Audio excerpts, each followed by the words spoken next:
এটা একটা হাওয়ার দেশ, আমরা হাওয়ার দেশে বসবাস করি। তো রানিং গাড়ি থেকে জিনিস খুলে নিয়ে গেছে, চারপাশের মানুষগুলো হা করে তাকায় আছে, সবগুলো শুয়োরের বাচ্চা রানিং গাড়ি থেকে জিনিস খুলে নিয়ে গেছে। বাকি চারপাশে মানুষগুলো হা করে তাকায় আছে, মানে কারো কোনো দায়িত্ব নাই, না আছে পুলিশ, না আছে জনগণ। একজন একটা গাড়ি রানিং গাড়ি থেকে আমার গাড়ি থেকে খুলে নিয়ে গেছে, সামনে একটা গাড়ি থেকে আমার চোখের সামনে খুলে নিয়ে গেছে। আমি জাস্ট গাড়ি থেকে বের হবো, গাড়িতে একটা স্টিক রাখি, স্টিকটা নিয়ে বের হবো, ওই সময়টাই পাই নাই। জাস্ট গাড়িটা মানে সামনের গাড়ি থেকে জিনিস খুলে নিয়ে গেছে, আমার গাড়ি থেকেও জিনিস খুলে নিয়ে গেছে।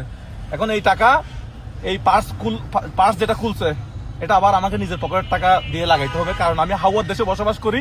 আমি সরকারকে বছরে ট্যাক্স দিই 60,000 টাকা।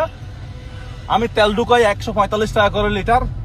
হ্যাঁ, আজকেই তেল নিলাম 5,600 টাকা। এখানে কমসে কম 3-4 হাজার টাকা সরকারকে ট্যাক্স দিছি। এটা হাওয়ার দেশ, হাওয়ার দেশে বসবাস করি। হ্যাঁ, তো সেজন্য আমার গাড়ির ছাদের উপরে ওই যে দুইটা বিট থাকে, গাড়ির উপরে দুইটা বিট থাকে, দুইটা বিটের মধ্যে একটা কালো বিট খুলে নিয়ে গেছে। এখন এটা আমার টাকা দিয়ে আমাকে লাগাইতে হবে, কারণ আমি হাওয়ার দেশে বসবাস করি, হাওয়ার দেশে আমি ট্যাক্স দেই। ঠিক আছে।